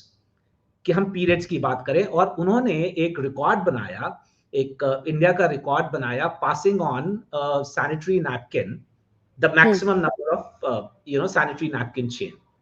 और इसलिए क्योंकि अभी भी हमारे यहाँ महिलाएं झिझकती हैं, अगर वो किसी जी, फार्मेसी में जाती है और उनको सैनिटरी पैड्स खरीदने होते हैं तो वो झिझकती हैं। बहुत सारी महिलाएं, खासकर जो इकोनॉमिकली वीकर सेक्शन से आती हैं, वो सैनिटरी नैपकिन अभी भी यूज नहीं करती हैं। तो इसलिए उदाहरण के तौर पे आईएम इंदौर में हमने ये निर्णय लिया कि जितनी भी महिला एम्प्लॉइज हैं उनको sanitary napkin free of cost दिए जाएंगे, कोई प्रश्न नहीं। वो उनकी, उनके लिए भी और उनकी फैमिलीज के लिए भी, वो जितना बोलेंगी वो उनको फ्री ऑफ कॉस्ट दिया जाएगा, ताकि ये कभी ना हो कि अनहाइजीनिक कंडीशन में किसी भी महिला को आईएम इंदौर कम्युनिटी में रहना पड़े। यही चीज हम लोग फिर इंडस्ट्री को भी जाकर के बोलते हैं। अगेन, अब हम इंडस्ट्री को ये नहीं बोल सकते कि आप ये करिए, लेकिन हम बताते हैं, जब भी हमारी उनसे बात होती है तो हम बताते हैं कि देखिए आप, हमने ऐसा किया और इससे ऐसा ऐसा हमको लाभ दिखता है, संभवतः आप भी सोच सकते हैं। तो मेरे ख्याल से कई ऐसे इंटरेक्शन होते हैं जहां पे ना सिर्फ हम इंडस्ट्री की बात सुनते हैं, बल्कि हम अपनी बात भी इंडस्ट्री को बोलते हैं, और ये आशा करते हैं कि इसका कुछ ना कुछ प्रभाव पड़ेगा। तो प्रोफ़ेसर हिमांशु राय, हमारे साथ कई व्यूअर्स भी हैं जो अपने सवाल लिख रहे हैं और वो आपको देख रहे हैं। धर्मेंद्र धवन हैं। अ, ग्लोबली काफ़ी चीज़ें बदल रही हैं, मैनेजमेंट में कई बदलाव आ रहे हैं, कई नई ट्रेंड्स आ रहे हैं, कई तरह की टेक्नोलॉजीज़ हैं जो मैनेजमेंट को भी चेंज कर रही हैं। तो एक सवाल है कि धर्मेंद्र धवन का, जो खुद एंटरप्रेन्योर हैं, how does your institute prepare student to navigate the complexities of a globalised business environment, particularly in terms of cultural diversity and international business practices? हम्म, तो धर्मेंद्र, जी, हाँ, इनका नाम धर्मेंद्र। सो धर्मेंद्र जी, कई तरह की चीजें हम लोग करते हैं। नंबर वन, जो हमारे कोर्सेज होते हैं, सो उसमें इंटरनेशनल स्ट्रैटेजी के भी कोर्सेज होते हैं, उसमें इंटरनेशनल बिजनेस के भी कोर्सेज होते हैं, उसमें क्रॉस कल्चरल इश्यूज के कोर्सेज होते हैं, उसमें क्रॉस कल्चरल कम्युनिकेशन के भी कोर्सेज होते हैं। तो इस तरह से हम लोग उनको तैयार करते हैं। उसके अलावा हम लोग बहुत सारी केस स्टडीज यूज करते हैं। तो I am Indore predominantly uses case studies as its main pedagogical tool for all the courses, just about all the courses. And a lot of those case studies are actually situated in a country which is outside of India. And therefore, उनके discussion से हमको पता चलता है कि वहाँ के क्या चैलेंजेस हैं, वहाँ के क्या कल्चरल इश्यूज है, वहाँ डिसीजन कैसे लिए जाते हैं। तो ये तो दूसरा चीज है। तीसरा चीज जो हम एक करते हैं कि हमारे एक्सचेंज प्रोग्राम्स होते हैं। तो हमारे स्टूडेंट्स एक्सचेंज प्रोग्राम में जाकर के एक टर्म या दो टर्म किसी एक फॉरेन कंट्री के इंस्टीट्यूशन में जाकर के व्यतीत करते हैं। उसी तरह से फॉरेन कंट्री के स्टूडेंट्स हमारे यहाँ आते हैं और हमारे पास एक या दो टर्म्स के लिए रहते हैं। तो इस कल्चरल एक्सचेंज के तहत और इस कल्चरल एक्सचेंज के साथ साथ उनको वहाँ की प्रैक्टिसेस, वहाँ के कल्चर और उसको अब्सॉर्ब करने में, और वहाँ की बिजनेस प्रैक्टिसेस, इसमें होता है। चौथा जो हम लोग करते हैं वो होता है स्टडी टूर्स। सो बहुत सारे हमारे एग्जीक्यूटिव एजुकेशन प्रोग्राम्स में हम लोग यहाँ पे डोमेस्टिक पहले ट्रेनिंग देते हैं, और उसके बाद उनको किसी भी, चाहे 3 दिन से लेकर के 2 हफ्ते तक के लिए बाहर, या तो एक कंट्री या 2 या 3 कंट्रीज में लेकर के जाते हैं और वहाँ के बिजनेसेस पे उनको दिखाते हैं, वहाँ के जो फैकल्टी है उनसे पढ़वाते हैं ताकि वो और समझ सके। अब पांचवा चीज जो हम लोग ये करते हैं कि हमारे कई बार कोर्सेज होते हैं, for example doing business in Russia या डूइंग बिजनेस इन चाइना। ऐसे करके हम लोग मॉड्यूल्स तैयार करते हैं जो हमारे स्टूडेंट्स को दिए जाते हैं। लेकिन सबसे इंटरेस्टिंग चीज ये है कि यहाँ पे हम लोग कल्चरली जब भी सोचते हैं तो हम सोचते हैं कि दूसरे देश के विषय में बात की जाए। मुझे तो बल्कि ये लगता है कि हमारे देश में ही इतनी ज्यादा कल्चरल डाइवर्सिटी है कि हमको उसके लिए भी प्रिपेयर करना चाहिए स्टूडेंट्स को। और इस कारण से हमारे पास बहुत ही कुछ यूनिक प्रोग्राम्स है जो आईआईएम इंदौर के ही स्टूडेंट्स करते हैं। जैसे एक रूरल एंगेजमेंट प्रोग्राम है जहां हमारे सारे स्टूडेंट्स गांव में जाकर के रहते हैं 1 हफ्ते के लिए, ताकि जो गांव में जो समस्याएं हैं, जो गांव में चैलेंजेस है, जो गांव में बाधाएं हैं, जो गांव में विडंबनाएं हैं, वो उसको समझ सके। वो भले ही उसके लिए कुछ करे ना, लेकिन मुझे लगता है कि कम से कम सेंसिटिविटी तो आ जाएगी कि भाई इनकी एक अलग चैलेंजेस है। उसी तरह क्योंकि आईआईएम में हर स्टेट के लोग आते हैं, तो हम उनको प्रोत्साहित करते हैं कि वो अपने कल्चर के विषय में, या उनका कोई त्योहार होता है तो अपने खाने के विषय में इत्यादि वो सब बातें करें। और जब हम ग्रुप वर्क के लिए ग्रुप्स बनाते हैं तो उसमें भी हम ये प्रयास करते हैं, और मेरे फैकल्टी कॉलीग्स ये प्रयास करते हैं कि डाइवर्सिटी हो ग्रुप के अंदर ही। ऐसा नहीं होना चाहिए कि एक ही स्टेट के लोग या एक ही जेंडर के लोग या एक ही तरह के लोग एक एजुकेशनल बैकग्राउंड के लोग उन ग्रुप्स में हो। तो जब ग्रुप्स के अंदर ही डाइवर्सिटी एक state wise, gender wise, region wise आ जाती है, इकोनॉमिक कंडीशन वाइज आ जाती है, तो उससे भी बहुत कुछ एक दूसरे से सीखने को मिलता है। इनका एक और सवाल है कि how does your institute adapt its curriculum to meet the demands of rapidly changing business environment, particularly in light of technological advancements? So one of the things that we do is a review, and which happens, anywhere between 3 to 4 years. But now that we know that 3 to 4 years is perhaps too long a time, the pace at which technology is changing, what we also do is that we do an annual review. So हर programme का एक annual review होता है। Programme के अंदर जो courses होते हैं उनका रेगुलर रिव्यू होता है, एंड इनफैक्ट हम लोग मैंडेट ही कर देते हैं कि आपको कम से कम 10-15% तो चेंज करना ही चाहिए। उसी तरह से जैसे ही कोई नई टेक्नोलॉजी आती है या जैसे ही कोई नई चीज आती है, then we make sure that in form of electives it is offered to our students. और जो तीसरी चीज हम लोग करते हैं कि वो सेकेंड ईयर में हमारे स्टूडेंट सिर्फ इलेक्टिव्स चूज करते हैं। तो सेकेंड ईयर में जो 5th और 6th टर्म होता है, हमारे यहाँ ट्राइमेस्टर सिस्टम होता है सारे आइम्स में, उसमें हम लोग इंडस्ट्री एक्सपर्ट्स को बुलाते हैं कि वो आकर के वर्कशॉप मोड में हमारे स्टूडेंट्स को पढ़ाएं। तो वो लोग जो ऐसी कॉम्पिटेंस उनके पास है जो हमारे पास नहीं है बिकॉज ऑफ रैपिड एडवांसमेंट, उनको हम लोग यहाँ पे बुला करके उनके द्वारा क्लासेस करवाते हैं। तो ऐसे बहुत सारे हमारे प्लान्स और स्टेप्स हैं जो हम लोग लेते हैं to make sure that we are completely updated. यहाँ मैं आपसे सस्टेनेबल डेवलपमेंट के बारे में भी बात करना चाहूंगी। सोशल रिस्पॉन्सिबिलिटी की आपने बात की, तो किस तरह से मैनेजमेंट एजुकेशन में किस तरह के बदलाव लाए जा सकते हैं जिससे कि सस्टेनेबल डेवलपमेंट को या सोशल रिस्पॉन्सिबिलिटी को हम बढ़ा सकें?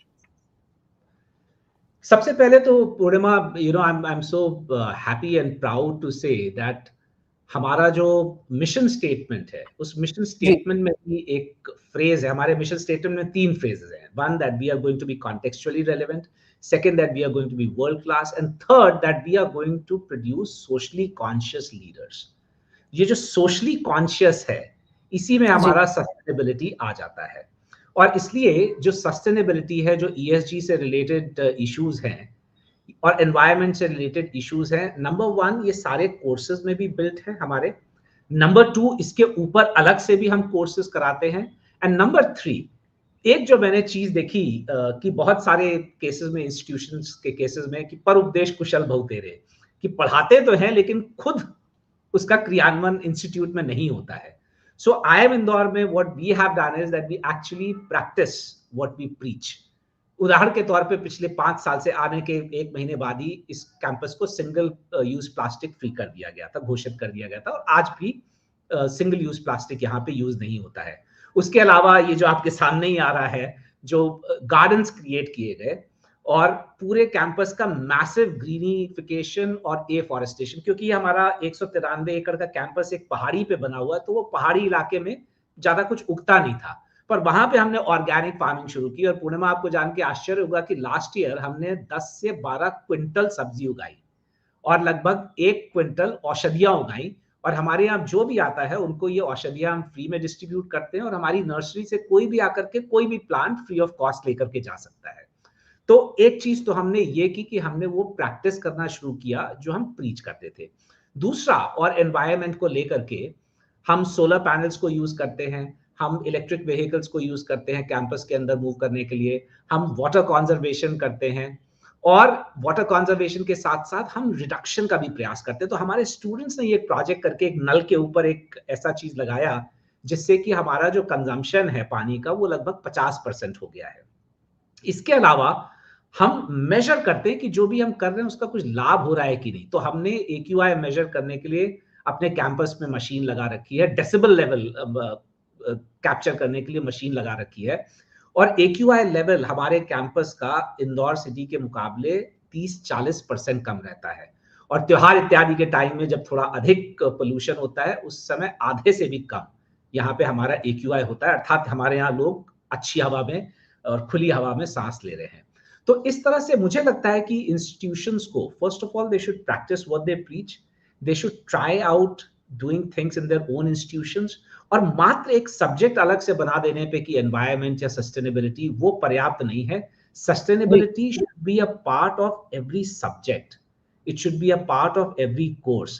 और फाइनल जो एक चीज हम करना चाहते हैं कि हम थोड़ा घबराते भी हैं कि अरे मान लो मैंने लगवा दिया AQI मशीन और हमारा AQI ज्यादा आ जी, गया तो क्या हुआ? कम से कम हमें पता तो चलेगा कि कहीं पे कुछ प्रॉब्लम है और हम उस प्रॉब्लम को निस्तारण करने का प्रयास करेंगे।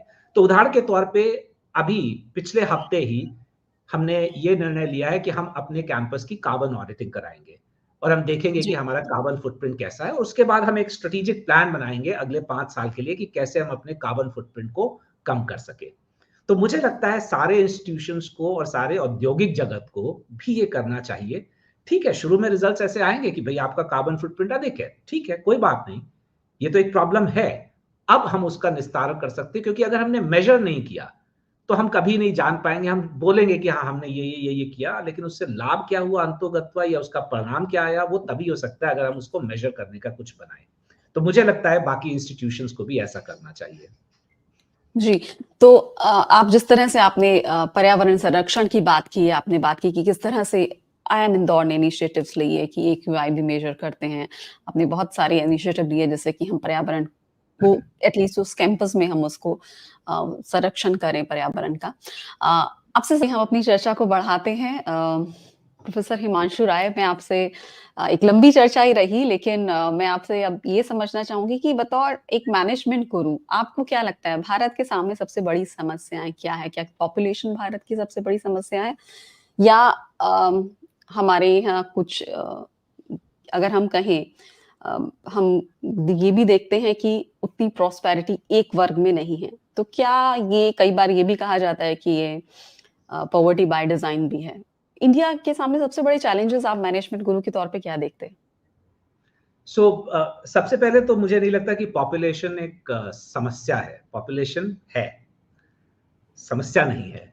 उस जी, पॉपुलेशन का हम क्या करते हैं और वो पॉपुलेशन क्या करती है, जी, उस पे निर्भर करेगा कि ये समस्या है या ये। बिकॉज़ जो डेमोग्राफिक डिविडेंड की हम लोग बात हुँ, करते हैं, वो हुँ, डेमोग्राफिक डिज़ास्टर बन सकता है, लेकिन यदि हम उसको एक अच्छा डायरेक्शन दें, अच्छे एम्प्लॉयमेंट अपॉर्च्युनिटीज़ जनरेट करें, अच्छी शिक्षा दें, अच्छी स्किलिंग करें, तो वो डेमोग्राफिक डिविडेंड है, जो कि ना सिर्फ़ भारत को बल्कि उन कंट्रीज़ को जहाँ पे पॉपुलेशन कम है और इसलिए काम करने वाले हाथ कम हैं, दिमाग लगाने वाले सिर कम हैं, वहाँ पे व्यक्ति वहाँ पे हेल्प कर सकता है। भारत कैन जी, become the provider of talent for the entire world. So I don't ever consider population as a problem. To me, Purnima, there are 5 big challenges that we face as a country और उन्हीं 5 challenges को हमने IIM Indore का भी challenges बता दिया है और हमने बोला है कि अब हम अपनी तरफ से जितना कर सकते हैं वो करेंगे। And मेरे ख्याल से these are the 5 wicked problems that our country faces and needs to address. The first, like you pointed out, is inequality, income inequality. So while the country is prospering, while the country is developing, the difference between the haves and the have-nots is still increasing. And this is true not just of India, but of the entire world. ये मात्र भारत की मैं बात नहीं कर रहा हूँ, पूरी पृथ्वी पे ऐसा हो रहा है, पूरे विश्व में ऐसा जी, हो रहा है कि वो जिनके पास कम है और अधिक है, वो अंतर बढ़ ही रहा है, वो कम नहीं हो रहा है। तो उसको हमें कम करना पड़ेगा और उसको कम करने का वो तरीका एकदम ही बेकार होता है कि आप ऊपर वाले को नीचे ले आओ, कि इसको हुँ, गरीब कर दो। नहीं, नीचे वाले को ऊपर हमें करना है। और इसीलिए ये जैसे ये भारत सरकार ने ओडीओपी स्कीम चलाई, तो इससे लोगों की इनकम बढ़ेगी। अगर हम महिलाओं को और लेकर के आएँगे, जीडीपी में महिलाओं का योगदान कितना ज़्यादा हम कर सकेंगे, महिलाओं को एम्पावर करके, उनको अपॉर्च्युनिटीज़ दे करके, उससे ये इनकम इनइक्वालिटी अगेन कम होगी, उनकी जी, इनकम बढ़ेगी। तो सबसे पहला इनकम इनइक्वालिटी जिसके ऊपर हमें ध्यान देना पड़ेगा। दूसरा है रूरल चैलेंजेस। जो जी, रूरल एरियाज़ में भारत में लोग रहते हैं और लगभग 90 करोड़ लोग रहते हैं गाँव में, उनके चैलेंजेस एकदम अलग होते हैं। तो उनके चैलेंजेस को हम कैसे सॉर्ट आउट कर सकते हैं, उनकी जो प्रॉब्लम्स है उसको हम कैसे सॉर्ट आउट कर सकते हैं बिकॉज़ अभी भी जो इंडस्ट्री का भी नज़रिया है या जो मैनेजमेंट एजुकेशन इंस्टीट्यूशंस में भी पढ़ाया जाता था, वो था कि भई बॉटम ऑफ द पिरामिड को एज़ अ मार्केट देखो कि ये 90 करोड़ लोग आपका मार्केट है। पर उनके चैलेंजेस को बिना समझे उनको मार्केट समझना, मेरे ख्याल से ये एक शॉर्ट साइटेड अप्रोच होगा। तो हमको ठीक है, वो मार्केट भी है, लेकिन वो हमारे लिए एक सोर्स भी है। वो हमारे लिए एक रिसोर्स भी है और इसलिए ताकि उन रिसोर्स का भी अच्छा उपयोग हो सके, सदुपयोग हो सके पूरे समाज के लिए, तो उनके चैलेंजेस को भी समझना। और इसीलिए जो ओडीओपी में जो रूरल इश्यूज हैं या जो रूरल जी। एंटरप्रेन्योर्स हैं, जो स्मॉल एंटरप्रेन्योर्स हैं, उसकी तरफ भी हम लोग ध्यान दे रहे हैं। हम ये भी देखते हैं कि फार्मर्स की मान लीजिए और भी कोई अगर समस्याएं हैं, तो उसका भी हम कैसे सहयोग कर सकते हैं। ऐसा भी है कि हमारे पास सब कुछ तो हम नहीं कर सकते, हम we are a management institution, पर जहां तक कर सकते हैं वो हम करने का प्रयास करते हैं। तीसरा जो है वो अर्बन इंफ्रास्ट्रक्चर के ऊपर जो प्रेशर आ रहा है भारत में, वो बढ़ता जाएगा। तो अब हम देखें कि जैसे अभी चेन्नई में फिर से एक दिन बाढ़ आई, तो ऑफ कोर्स एक जी। रीजन उसका क्लाइमेट चेंज है कि बहुत कम समय में बहुत ज्यादा बारिश हो रही है। तो ये जी। प्रॉब्लम तो हमने हर सिटी में देखी, पर ये बढ़ेगी ही।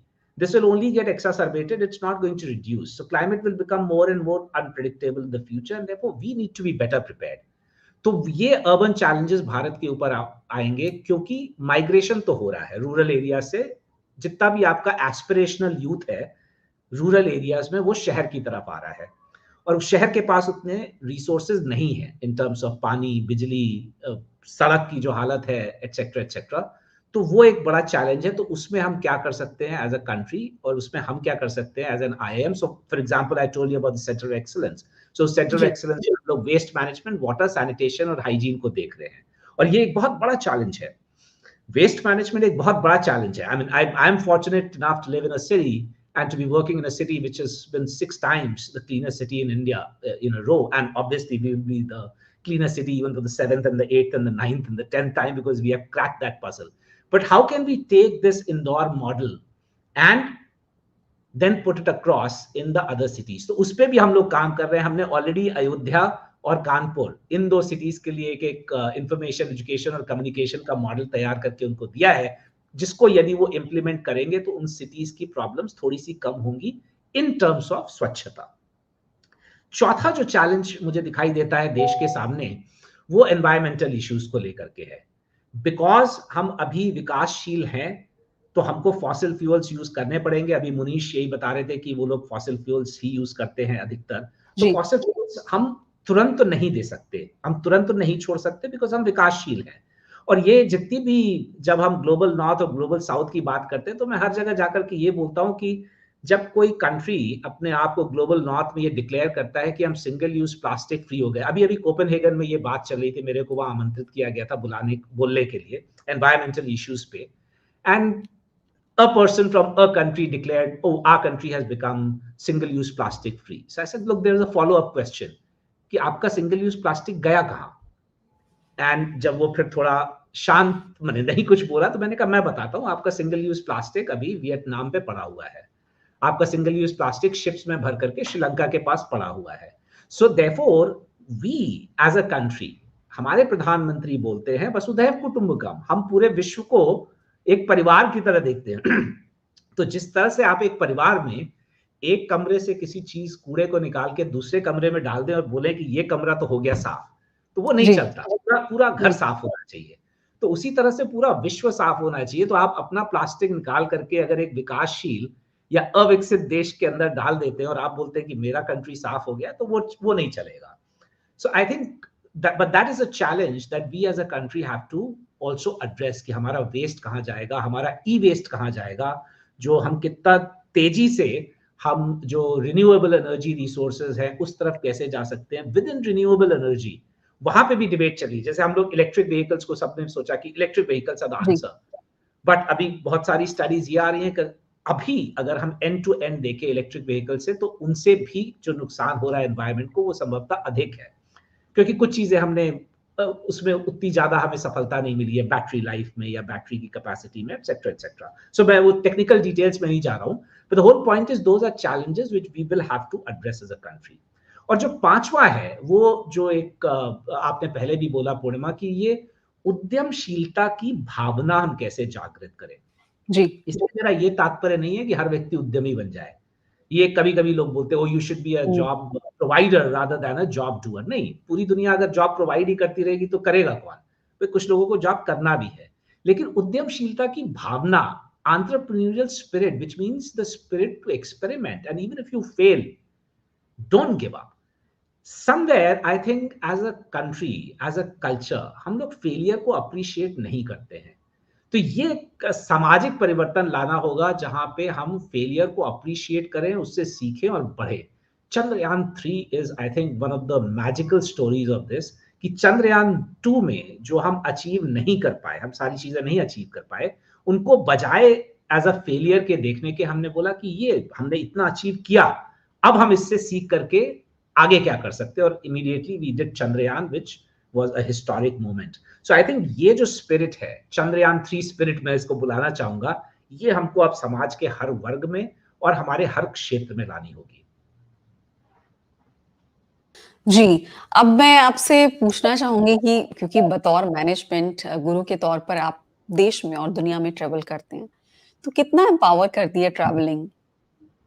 बहुत ज़्यादा।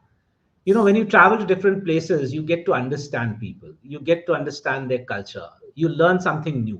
मैं हमेशा लोगों को बोलता हूँ कि जब भी मैं ये नहीं बोलता हूँ कि अपने जैसे लोगों के साथ बात मत करो या अपने जैसे लोगों के साथ फ्रेंडशिप मत करो, पर मैं बोलता हूँ कि जो तुम्हारे जैसे नहीं हैं, उनसे भी बात करो।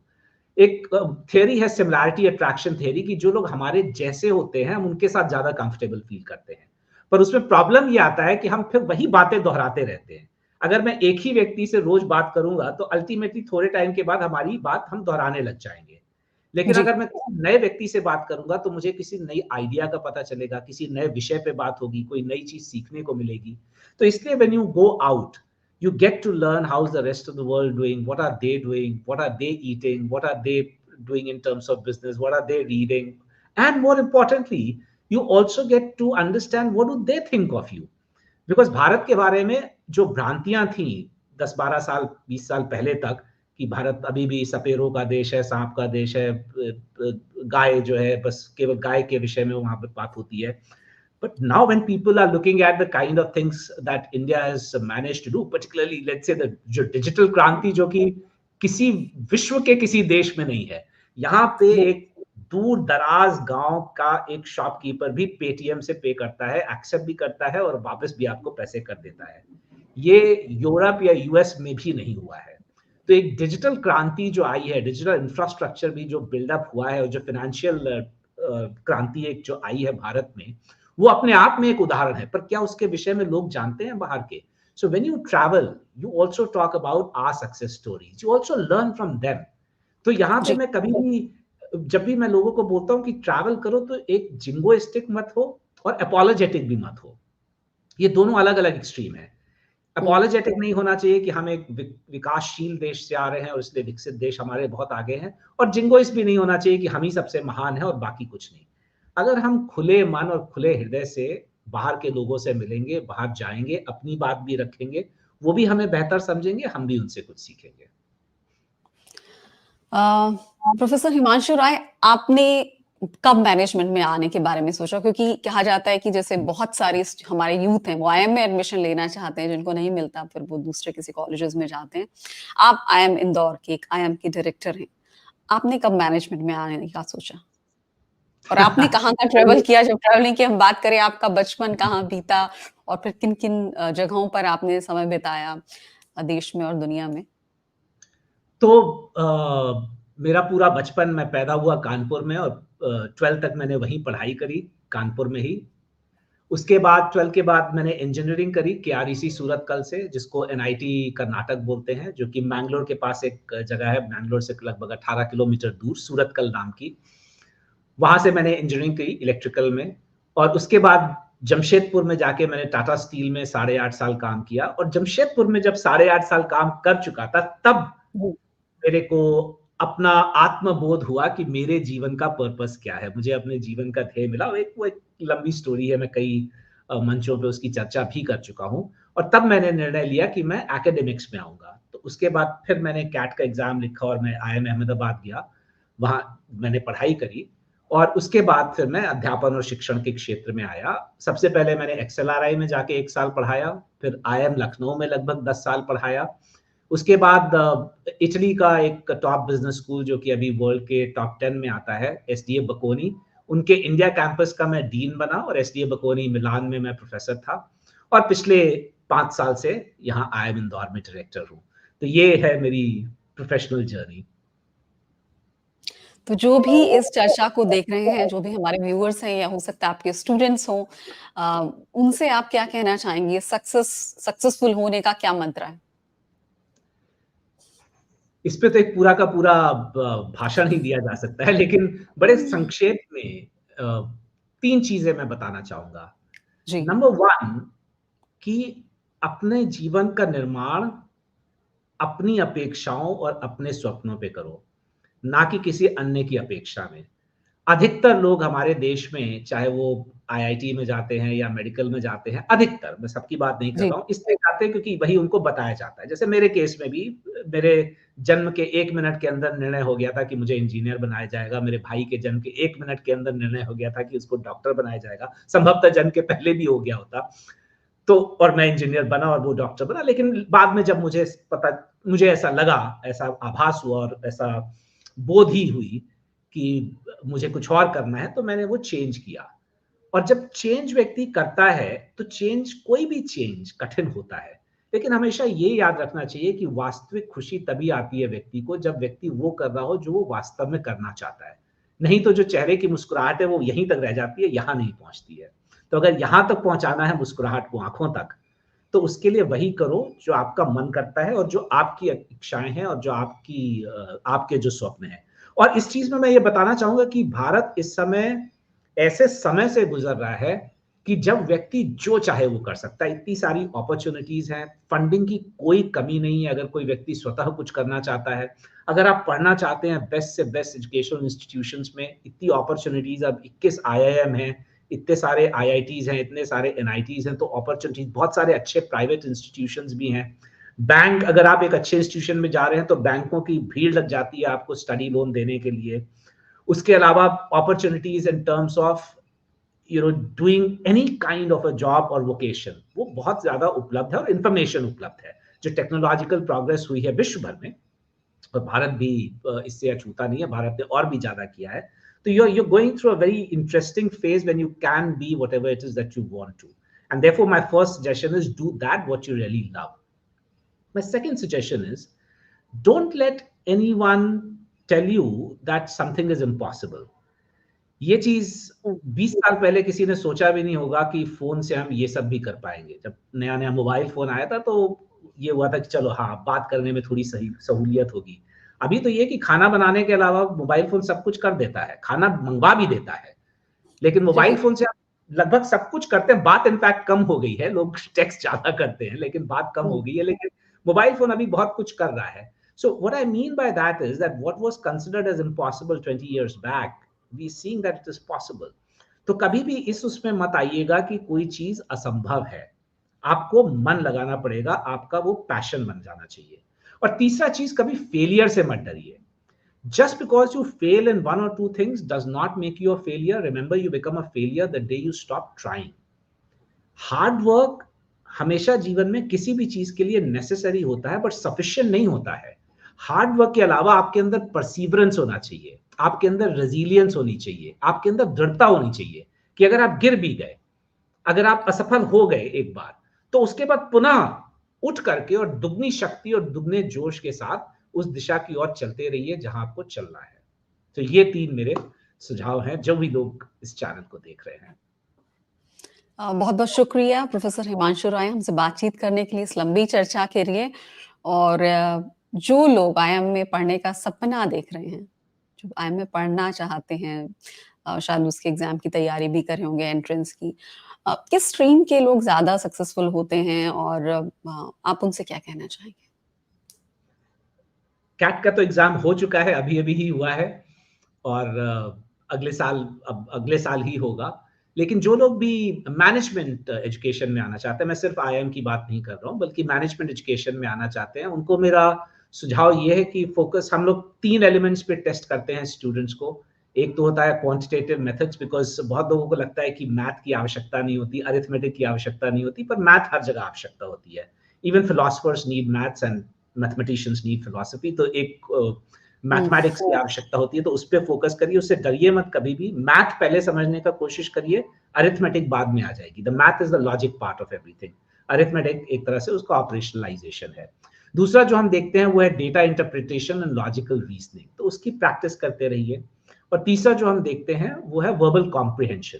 बहुत सारे लोग वर्बल कॉम्प्रिहेंशन से कंफ्यूज हो जाते हैं कि इसका मतलब इंग्लिश अच्छी होनी चाहिए। नहीं, इंग्लिश से उसका कोई लेना देना नहीं है। आप कॉम्प्रिहेंड कर पा रहे हैं, आप समझ पा रहे हैं कि नहीं किसी चीज को, और उसके बाद आप कम्युनिकेट कर पा रहे हैं नहीं कि नहीं उस चीज को बेहतर। तो ये 3 चीजों पे आप प्रैक्टिस करिए। उसके साथ-साथ जो आपके पैशन है उनको भी डेवलप करिए, बिकॉज़ एक बार जब आप इंटरव्यू में आते हैं, वो किसी भी मैनेजमेंट इंस्टीट्यूशन का इंटरव्यू हो, चाहे वो भारत में हो, चाहे बाहर, तो वो ये भी पूछते हैं कि ठीक है, आपने पढ़ाई तो की, पर उसके अलावा क्या किया है? And ji, therefore, you have to have some passion, and please remember, talking to people is not a passion. बहुत बार लोग अपने हॉबीज में बताते हैं talking to people, या किसी ने बोला listening to music. Listening to music is an activity, but उसको हम पैशन तब मानेंगे जब आप बोले कि आप किस तरह के म्यूजिक को अप्रिशिएट करते हैं और उसके विषय में बता भी सके। तो मान लीजिए आप वेस्टर्न क्लासिकल को अप्रिशिएट करते हैं, या आप हिंदुस्तानी क्लासिकल को अप्रिशिएट करते हैं, या आप वेस्टर्न रॉक को अप्रिशिएट करते हैं, या आप किसी एक पर्टिकुलर कर्नाटिक को अप्रिशिएट करते हैं, then you should know something about it. You should know who are the good singers, you should know कि कितने राग हैं, कितने भाव हैं, यू शुड नो कि इसकी थोड़ी बारीकियां क्या-क्या हैं, whatever it is that you talk about. ये तो मैंने एक एग्जांपल दिया। उसी तरह से जी, बोलना कि reading books is not, it's again an activity. What kind of books do you read? What kind of genre do you read? What do you do when you read? I mean, जी, reading is an activity, लेकिन उसके बाद क्या होता है? उसके बाद कुछ चिंतन होता है, कुछ मंथन होता है, या आप उसको फिर लिखते हैं अपने विचारों को। तो इन सब चीजों पे भी ध्यान देना चाहिए। और जब हम इंटरव्यू के लिए बुलाते हैं तो हम एक तो एकेडमिक कंसिस्टेंसी देखते हैं व्यक्ति की, और नॉलेज देखते हैं कि वास्तव में, क्योंकि मार्क्स हो सकता है आपको मिल गए हो, पर हो सकता है कि प्रैक्टिकल नॉलेज में थोड़ी कमी हो, तो आप उसको भी जी, चेक करते हैं कि प्रैक्टिकल हुँ, नॉलेज है कि नहीं। दूसरा, हम ये देखते हैं कि इफेक्टिवली कम्युनिकेट कर रहा है कि नहीं व्यक्ति, और टीम वर्क करने के लायक है कि नहीं, बिकॉज आईएम में बहुत सारा काम जो है और पढ़ाई टीम वर्क के भी थ्रू होती है। एक छोटा सा उदाहरण देता हूं। मान लीजिए आपको 20 मिनट दिए गए हैं एक ग्रुप डिस्कशन के लिए, और आप लोग 10 लोग हैं। आपकी बारी आई, आपने 5 मिनट बोला। क्लियरली आप समझ लीजिए कि आपका सिलेक्शन नहीं होगा। क्यों? क्योंकि 20 मिनट थे, 10 लोग थे, इसका मतलब आपके हिस्से में आए 2 मिनट। लेकिन आपने 5 मिनट बोला, आपने ये नहीं सोचा कि आपने किसी और का समय ले लिया है। तो ये जी, छोटी-छोटी चीज़ें कभी-कभी लोग मिस कर जाते हैं। उनको हुँ, लगता है अरे मैंने इतना अच्छा बोला है, अवश्य ये व्यक्ति मेरे से इम्प्रेस हो गया होगा, पर नहीं, क्योंकि हम कुछ और देख रहे हैं। हम मात्र आपका कॉम्प्रिहेंशन, मात्र आपका कम्युनिकेशन नहीं देख रहे हैं, पर हम ये भी देख रहे हैं कि आप दूसरों के प्रति एम्पैथेटिक हैं कि नहीं, आप उनके समय की भी कद्र करते हैं कि नहीं। तो ये एक तीसरी चीज़ है। चौथा, एज़ आई सेड, कि आपके एक्स्ट्रा करिकुलर्स क्या हैं, आपके हॉबीज़ क्या हैं, आपके पैशन क्या हैं, क्या वो मीनिंगफुल है कि नहीं, हम लोग ये चीज़ देखते हैं। और पाँचवाँ, हम ये देखते हैं कि आप अंडर प्रेशर काम कर सकते हैं कि नहीं। बिकॉज़ कोई भी अच्छा जो मैनेजमेंट स्कूल है, या कोई भी फॉर दैट मैटर कोई अच्छा स्कूल होता है, वहाँ पे आपको कई तरह की चीज़ें करनी पड़ती हैं, कई तरह की एक्टिविटीज़ करनी पड़ती हैं। So can you work well under those kind of time pressures? तो ये 4-5 चीज़ें हैं जिसके लिए आपको अपने आप को तैयार करना चाहिए, और ये आपको ना सिर्फ़ एक मैनेजमेंट इंस्टीट्यूशंस में, बल्कि ये लाइफ स्किल्स मैं इनको बोलूँगा। ये आपके जी। लाइफ में भी काम आएँगी। And it really doesn't matter what background you come from. Please don't be afraid of anything. बहुत सारे लोगों को लगता है नहीं, ये इंजीनियर्स ज्यादा आते हैं जी, मैनेजमेंट में क्योंकि इनकी मैथ बड़ी अच्छी है। आईआईटी, आईएम के कॉम्बिनेशन बहुत देखते हैं। हाँ, लेकिन ऐसा नहीं है कि इंजीनियर्स की मैथ अच्छी है। मैं ये बोलूंगा, मैं खुद भी एक इंजीनियर हूं। हम लोग प्रॉब्लम सॉल्व बड़े शायद बेहतर तरीके से कर लेते हैं एज हुँ, compare to others in terms of cracking the test. हम कोई भी एग्जाम बहुत अच्छे से क्रैक कर लेते हैं, ऐसी हमारे अंदर एक काबिलियत आ जाती है। पर इसका ये मतलब नहीं है कि अगर आप आर्ट से हैं, जो मेरे खुद के बैच में जो टॉपर थी पहले ही क्वांटिटेटिव सब्जेक्ट में, वो एक आर्ट साइड की स्टूडेंट थी, मेरी बैचमेट आईएम अहमदाबाद में। एंड देयरफॉर पहले तो हम लोग को बड़ा अजीब सा लगा कि अरे ऐसा कैसे हो गया, हम लोग तो हुँ, मैथमेटिक्स वाले हैं। And she came from a different background. She came from a psychology background. But the whole point is, it just depends on, are you taking it as a stumbling block? आप अगर आपने ये सोच लिया है कि गणित बहुत मुश्किल है और ये मुझे समझ में नहीं आएगी, तो वो नहीं आएगी। लेकिन अगर जी। आप ये सोचते हैं कि नहीं, मैं गणित को समझूंगा, मैं गणित को समझूंगी, उस मैथ के लॉजिक को समझूंगी, then you will be able to get any subject that you want with utmost clarity. So it doesn't matter what background you have, you can always do what you want to, provided you put your mind to it. और एक lighter note पर मैं इस programme को conclude करना चाहूँगी कि IIM Indore के कैंपस में हमने देखी बहुत सारी स्पोर्ट्स फैसिलिटीज़, और हम मैनेजमेंट के प्रोफेशनल्स को भी देखते हैं कि कोई गोल्फ खेल रहा है, कोई बिलियर्ड्स खेल रहा है, कोई और किसी स्पोर्ट्स एक्टिविटी में इन्वॉल्व हैं, जो सीनियर मैनेजमेंट में होती हैं, मैनेजमेंट प्रोफेशनल्स होते हैं, उनको स्पोर्ट्स कितना मदद करता है इनोवेटिव आइडियाज़ लाने में, उनके इम्प्लीमेंटेशन में, एक अच्छा मैनेजमेंट चलाने में? बहुत बहुत मैटर करता है because you know any activity if you make it a passion उससे आपको फ़ायदा मिलता है। स्पोर्ट्स का सबसे बड़ा एडवांटेज ये है कि और मैं हमेशा लोगों को बोलता हूँ कि एक स्वस्थ शरीर में ही स्वस्थ मस्तिष्क का वास होता है। A healthy mind can reside only in a healthy body. So जो सबसे पहला चीज़ स्पोर्ट्स करता है, वो आपको हेल्दी बनाता है, आपके बॉडी को हेल्दी बनाता है। और एक चीज़ पूर्णिमा मैं सबको बोलता रहता हूँ कि a healthy person has multiple thoughts. An unhealthy person has only one thought. क्योंकि जो व्यक्ति बीमार होता है उसके दिमाग में सिर्फ एक ही दिमाग में चीज़ चलती है, वो है उसकी बीमारी। लेकिन जी, जो व्यक्ति स्वस्थ होता है उसके दिमाग में 100 अलग-अलग विचार आ सकते हैं। इसलिए स्वास्थ्य बहुत ज़रूरी है and sports leads to that. Sports brings an element of discipline inside you. Sports brings sportsmanship inside you. Sports brings focus inside you and sports bring determination inside you. और ये 5 चीज़ों मैं ये पूरी लिस्ट को मैं और भी आगे बढ़ा सकता हूँ, लेकिन यही मैं 5 मुख्य चीज़ें देखूँ, तो किसी भी लीडर को सक्सेसफुल होने के लिए इसकी ज़रूरत पड़ती है। और इसलिए मेरे ख्याल से हर व्यक्ति को किसी न किसी स्पोर्टिंग एक्टिविटी में हमेशा रहना चाहिए। Even today, I make sure that I engage in 1 hour of any form of exercise, be it in form of sports, be it in form of yoga, be it in form of gym, पर कुछ ना कुछ मैं 1 घंटे कम से कम अवश्य करता हूँ। और मेरा ये सबको सुझाव है कि आप भी कम से कम 1 घंटा दीजिए। जी। बहुत-बहुत शुक्रिया प्रोफ़ेसर हिमांशु राय हमसे बात करने के लिए और विस्तार से तमाम पहलुओं पर चर्चा करने के लिए। आपका बहुत-बहुत शुक्रिया। धन्यवाद। My pleasure Purnima, thank you. Thank you. तो हमारे जो भी दर्शक इस कार्यक्रम को लाइव देख रहे हैं, इस चर्चा को वो लाइक करना, इसे शेयर करना ना भूलें। अगर आप कोई सुझाव देना चाहते हैं, आपकी कोई राय है, तो कमेंट बॉक्स में लिखकर हमें ज़रूर बताएँ। बहुत-बहुत शुक्रिया हमारे इस कार्यक्रम से जुड़ने के लिए और हमारी सारी